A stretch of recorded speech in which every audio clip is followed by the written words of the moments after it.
באתי לבקש מכל הנש, יש היום התרמה לכוללים, פה ברחובות יש לנו ברוך השם כולל שהוא קיים מתשל"ג, יושבים שם אברכים במשך כל השנים, וכמה וכמה מהם כבר יצאו להיות רבנים ודיינים בתוך קהילות של הנש וגם מחוץ לקהילות שלנו. זה כולל שמקדש שם חב"ד ברבים. אני רוצה לבקש מכולכם לעזור, לתמוך.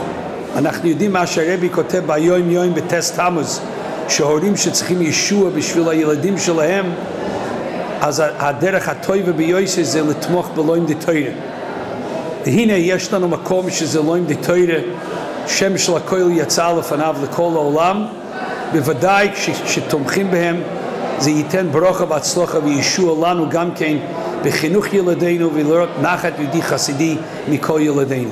יישר כוח לכולכם.